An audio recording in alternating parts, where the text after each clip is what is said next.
Have you ever really stopped to think about the sheer scope of a federal agency that works right at that tricky intersection? You know, national security, public safety, immigration. It's a complex mix, definitely. Yeah, exactly. It's an agency we hear about all the time, but honestly, its full range of work.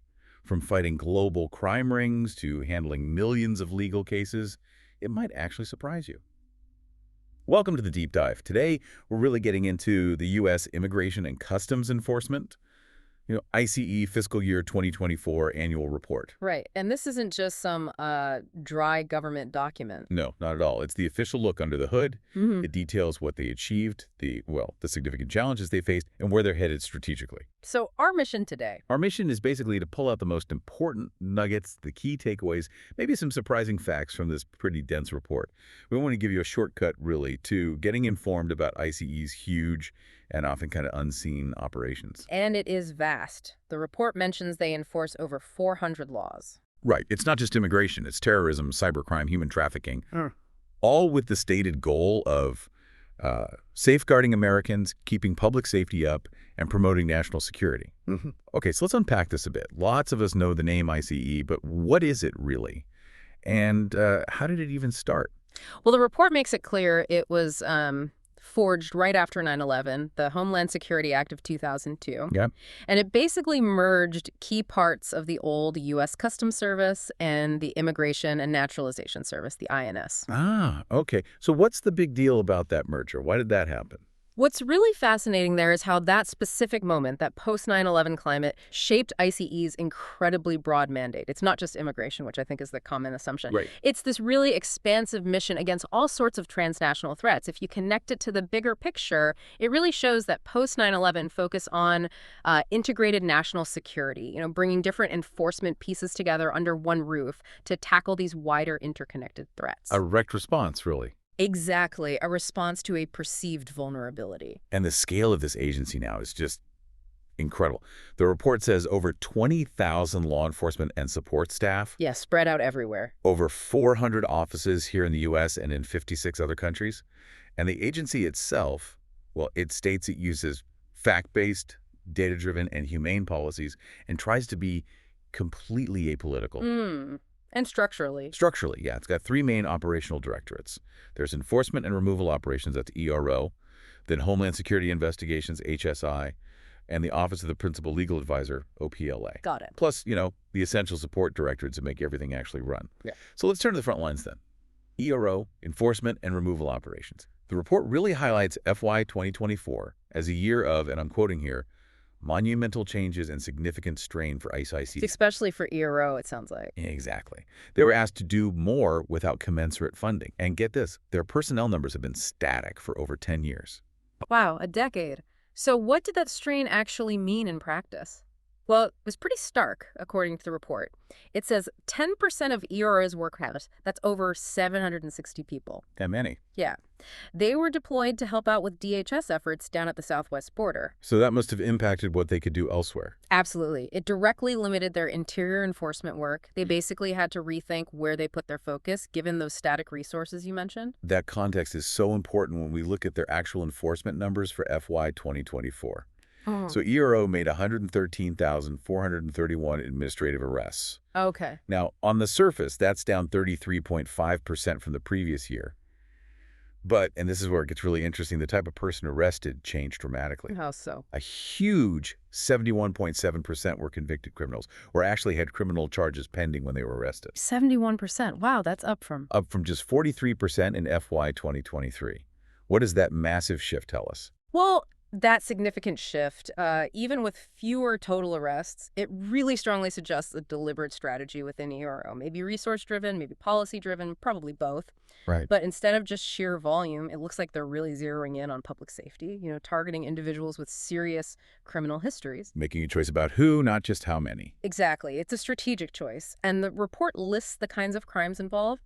Over 57,000 assaults, nearly 18,600 sex offenses, almost 2,900 homicides, over 2,700 kidnappings associated with those arrested. And the report gives some pretty potent examples, too, like a Salvadoran MS-13 member wanted for terrorist acts, a nationwide operation arresting 11 human rights violators, And that Venezuelan national who assaulted NYPD officers, released locally because of an ordinance, then arrested by ICE. Right, I remember that case. Yeah.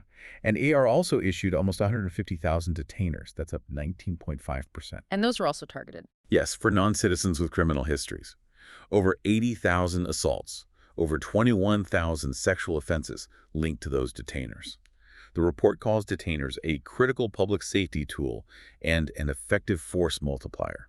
Now, for listeners, what does force multiplier actually mean here? Good question. So a detainer is basically ICE asking a local jail or police department to hold someone for up to 48 hours after they'd normally be let go. Okay, gives IC time to show up. Exactly. So when the report calls it a force multiplier, it means IC can kind of leverage the arrest power of local law enforcement. It expands their reach without needing more of their own agents right there on the spot. Ah, makes sense. Amplifies their impact. Precisely.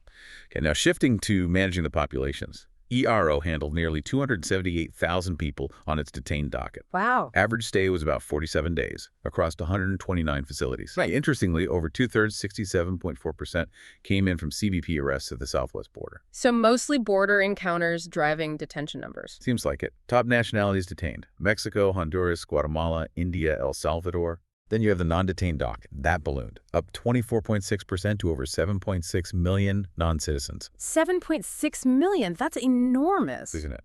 Top nationalities there: Mexico, Guatemala, Honduras, Venezuela, El Salvador. Slightly different mix. And how do they manage the health needs for all these people, detained and non-detained? Well, the IC Health Service Corps, IHSC, had a budget of over $421 million. They provided care to more than 138,000 non-citizens, resulting in a staggering 1.3 million medical visits. That's a massive healthcare operation in itself. And they're also trying different ways to manage people outside of detention. The Alternatives to Detention Program, ATD. Right, using technology like monitoring. Exactly. Telephonic reporting, GPS, facial recognition tech, even new wristbands. They had over 179,000 participants. Does it work? Well, the report does note that over 37,800 participants absconded from the intensive supervision part of ATD. So not foolproof. Seems not. There's also another program, the Young Adult Case Management Program, YACMP, not detained for 18, 19-year-olds. What did that do? Over 5,100 enrolled, provide case management, and critically, conducted almost 4,600 human trafficking screenings. That sounds valuable. It does, but it was actually ended in August 2024. Ended. But why, if it was doing screenings like that? Well, the report points back to those fiscal limitations again. The budget. Yeah, and a decision that it didn't quite align with ERO's, core missions, even with good aspects like the screenings. If it's not central to enforcement and removal and money's tight, Difficult choices get made. it's a clear example of budgets forcing priorities, yeah. Now, this next part really jumped out at me. The report shows a massive increase in removals. Oh, yeah. How big? ERO removed over 271,000 non-citizens to 192 different countries in FY 2024. Okay. That's up 90.4% from FY 2023. And get this, up 276.1% from FY 2022. Whoa, nearly tripled in 2 years. That's a huge surge. What's driving that? The report points to a few key things. Successful negotiations with other countries to take people back. Expanding their Electronic Nationality Verification ENV program, basically confirming citizenship faster, and just running more removal flights more often. Including to China. Yeah, the first large charter removal flight to the PRC since fiscal 2018. So it points to a real strategic push to speed up and increase removals. And what about the people being removed? Similar focus on criminality. Yes, very much so. Almost a third, nearly 33%, over 88,700 people had criminal histories. And not minor stuff. An average of 5.63 convictions or charges per person, Wow. including over to 3,600 homicides and over 2,400 kidnappings among their criminal records. Diving a bit deeper into those high-priority removals, Yeah. known or suspected terrorists, 237 removed. That's up over 70%. Significant jump. Known or suspected gang members, over 3,700 removed, up almost 9%. And that includes specific efforts against gangs like Tren de Aragua. Or Venezuelan group, yeah. They've been expanding. Right, and 8 human rights violators removed, up 33%. The report mentions, for example, removing 3 Tajik nationals arrested for suspected ISIS ties. 5 others are still in proceedings. So really focusing on security threats. Definitely seems like it. And there were also big jumps in removals of unaccompanied children, up 93% to 411, and family units. That was up 175%, almost 49,500 families. Why such a big jump for families? The report credits programs like Family Expedited Removal Management Firm. Firm, what's that? It's designed to speed up the process for families seeking asylum, specifically their credible fear claims. Over 31,000 were enrolled, and ultimately over 4,100 family units were moved through that process. I see. So putting all this together, the focus, the resource shifts, these dramatically higher removal numbers, what's the sort of long-term ripple effect for the agency, for immigration overall? Well, it really throws that balancing act into sharp relief, doesn't it? The report clearly shows a strategic pivot, more removals, prioritizing criminal or high-risk cases. Right. But the big question is sustainability. Can IC keep up this pace with the resource constraints they keep mentioning? It also shows how dynamic things are, both at the border and internally. Policies, operations, they're constantly adapting to what's happening right now. Okay, so while ERO is dealing with all that pressure on enforcement and removals, there's this whole other major part of ICE, Homeland Security Investigations, or HSI. Right, HSI. They operate on a totally different kind of battlefield, often behind the scenes. Exactly. Tackling transnational crime globally. Their mission is broad. Investigate, disrupt, and dismantle terrorist, transnational, and other criminal organizations. And they were busy in FY 2024. Definitely looks like Yeah. it. Over 32,600 criminal arrests. They seized over 1.6 million pounds of narcotics. £1 million. Wow. Yeah. Identified or helped over 1,700 child exploitation victims and assisted over 800 human trafficking victims. That's a huge range of stuff. How does HSI manage such a diverse mission? Drugs, artifacts, trafficking, all under one umbrella. It really comes down to HSI's unique legal authorities. Unlike some agencies with a narrower lane, Right. HSI can use its broad mandate to connect the dots between different types of crime. They understand that, say, drug trafficking might fund terrorism or human smuggling might involve money laundering. They follow the threads. Exactly. Their authority lets them follow those criminal threads wherever they lead, across different crime types and across borders. And the report has some really gripping stories from HSI operations. They helped arrest two big Sinaloa cartel leaders near El Paso, Ohio, Zambada Garcia and Kikin Guzman Lopez. High-profile targets. For sure. Then there was Operation High Capacity in New York City, one of the city's biggest fentanyl seizures ever. Hundreds of pounds of fentanyl and its analogs, 800,000 pills, pill presses. That's a massive bust. Lethal stuff. Elderly. Operation Sapphire's Fission that involved indictments for smuggling sensitive tech, dual-use items to Russia, counter-proliferation work. Important stuff. Operation Shattered Glass, looking into suspected Chinese money laundering in Ohio, tied to financial crime and exporting workers, and Operation Icarus, seizing a Venezuelan government plane linked to violating sanctions. So really hitting all sorts of illicit networks. Yeah, and they use specialized units too, like the Transnational Criminal Investigative Units, TCIUs. They're global 94 offices in 56 countries. Wow, quite a footprint. And effective. Over 2,300 arrests, seized over 1 million pounds of drugs, $16 million cash, $5 million in fake goods. Serious results. Then there's the HSI Strategic Network Dismantlement Project, HSNDP, focused on taking down whole criminal networks using data tools like the Raven platform. They linked it to 215 arrests and seizing $3.7 million just from fentanyl supply chain cases. Using tech to map out the bad guys. And this initiative, Know to Protect, really impactful, but also kind of highlights a grim reality. The child exploitation campaign. Yeah, the National Awareness Campaign Against Online Child Sexual Exploitation and Abuse, CSEA, launched in April 24. And it got traction. Huge traction, over 250 million impressions. A big boost from donated meta ads, nearly 1 million views just on their video about sexting and sextortion. That's good reach. Why is it so needed? Well, the report notes this alarming stat. Reports to the National Center for Missing and Exploited Children's Cyberdiscipline are up 360% in the last decade. 360%. That's staggering. It really is. So this campaign is vital. And complementing it is Project iGuardian, that's HSI's in-person education effort. Over 1,000 presentations reached almost 100,000 people. And it wasn't just talking. It generated over 70 investigative leads and 50 victims came forward. Wow. Direct impact from outreach. Yeah. And then there's the El Dorado Task Force, EDTF, that's focused on disrupting money laundering. It expanded to most HSI field offices, led to over 8,000 arrests, and seized over $292 million. They even targeted groups selling fake medicines, like the Vitorin, a special TCO. HSI also works through key partnerships. Joint Task Force Alpha, JTFA, that's a DOJ and DHS thing, but HSI leads it. Targeting human smuggling, right? Exactly. They've expanded into Colombia and Panama now, trying to counter the criminal groups operating in the Darien Gap. That dangerous route. Yeah. Since JTFA started, 545 arrests, $5 million seized. Just in FY 2024, 68 arrests, $1.3 million seized, including a major Mexican TCO leader. Making progress there. HSI also plays a big role in stopping illicit Iranian oil shipments that violate U.S. sanctions. The report says this money funds Iran's malign activities and global terrorist activities. So HSI is cutting off funding streams. Seems like it. They disrupted 12 tankers, leading to nearly $374 million in forfeitures. Good money. Huge. Weapon seizures also way up. Over 41,300 seized in FY 2024. That's almost double the previous year. Includes things like Operation Cold Steel, stopping illegal guns going into Canada. Wow, 99% increase. Yeah.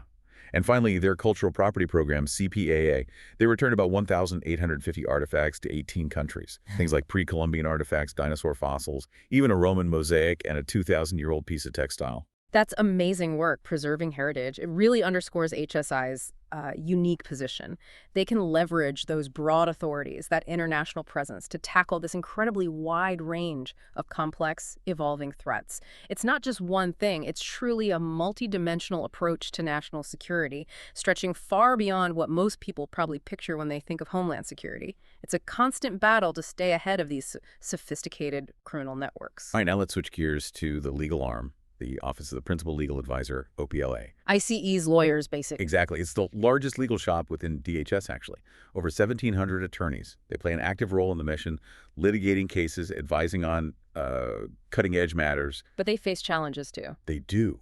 The report mentions ongoing effects of staffing shortages, even as their caseload exploded. That impacts their ability to keep up with the immigration court system, EOIR, which has, get this, over 3.5 million pending cases. 3.5 million. That's just mind-boggling. How does OPLA even begin to manage that kind of backlog in the courts? It's an enormous challenge, and the report points directly to their strategic use of something called prosecutorial discretion. Prosecutorial discretion. Yeah. What's that in practice? It basically lets OPLA attorneys decide which cases to focus on, which ones to pursue aggressively, maybe which ones to dismiss, or which ones to prioritize based on different factors like public safety risk or humanitarian concerns. It's a crucial tool for them to manage that overwhelming caseload when resources are tight. And in FY 2024, OPLA was busy. They represented DHS in almost 1.8 million removal hearings. 1.8 million hearings. And helped complete over 582,000 cases. That includes nearly 287,000 actual removal orders, but also over 126,000 dismissals using that prosecutorial discretion you mentioned. So they are using it actively to manage the docket. Seems so. OPLA also had some big wins in court. They successfully defended against claims of selective enforcement in a case called NWDC Resistance v. ICE. For our listeners, what are selective enforcement claims? Basically, it's an accusation that an agency like ICE here isn't applying the law evenly, that they're unfairly targeting specific groups or individuals for enforcement, maybe based on politics or activism, instead of just neutrally enforcing the law. So OPLA winning means the court didn't find evidence of that unfair targeting. Correct. The court rejected those claims in that specific case. They also helped the Justice Department get preliminary injunctions, basically, court orders to temporarily stop some controversial state immigration laws, like Texas SB 4, Iowa SF 2340, Oklahoma HB 4156. Those state laws trying to create their own immigration enforcement. Exactly. The courts found they likely violated the Supremacy Clause of the Constitution. Meaning federal law overrides state law in immigration. Right. OPLA was also involved in settling some major long-running class action lawsuits. Yeah. Zell v. ICE, that was about family separation, and Hamama v. Aduchi, that dealt with removing Iraqi nationals. Settling those big cases is significant.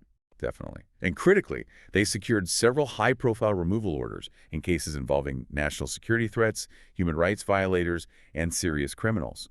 The report mentions a convicted terrorist conspirator and a fugitive wanted for death squad killings. So handling the really serious cases legally. Yeah. And through the SASA program, Special Assistant U.S. Attorney, 12 OPLA lawyers working with DOJ got over 4,500 criminal convictions. including big ones against human smugglers using forced labor and a child molester who lied to get citizenship. Wow, using their legal skills for criminal prosecution, too. And on the ethics and transparency side, OPLA handled almost 3,600 requests for ethics advice internally. They collected over $8.7 million in overdue debt, mostly from forfeited immigration bonds, and they advised on that No Do Protect campaign we talked about. It really paints a picture of the incredibly complex legal world ICE operates in, doesn't it? You've got federal law, state challenges, international human rights issues, all converging. OPLA isn't just about arguing for removal. It's about making sure the entire agency, with its huge mission, stays within legal and ethical lines. That's often happening in really tricky, evolving areas of law. It's fundamental for keeping the agency operating legally. Okay, finally, let's look behind the curtain a bit.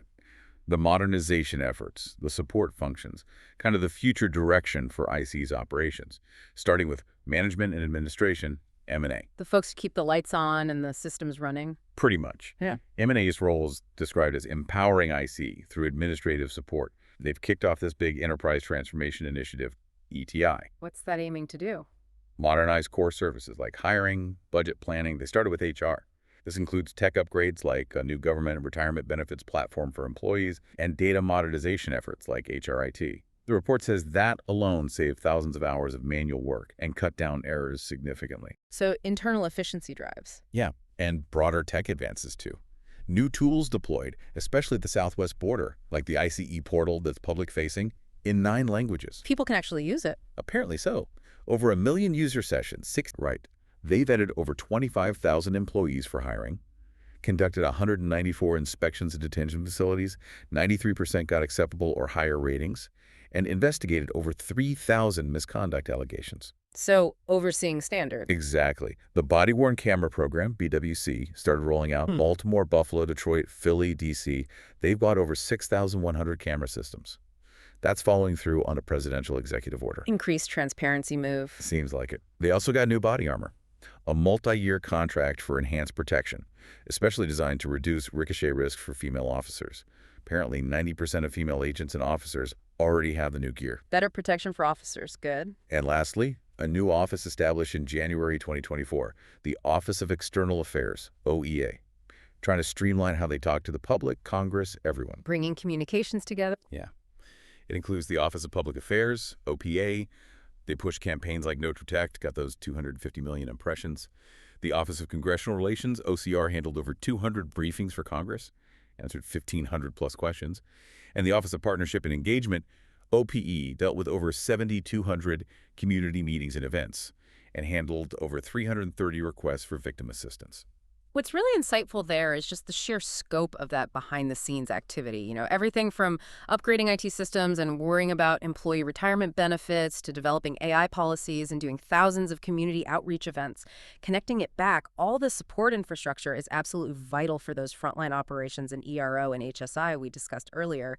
It shows an agency trying hard to be more efficient, more transparent, constantly adapting while still facing those budget pressures and this really complex, fast-changing global picture. These support roles make the mission possible, really. So wrapping this all up, what does it mean for you listening? This deep dive into the ICE annual report, well, it reveals an agency that's constantly adapting to these escalating, evolving transnational threats, human trafficking, cybercrime, the opioid crisis, global security risks.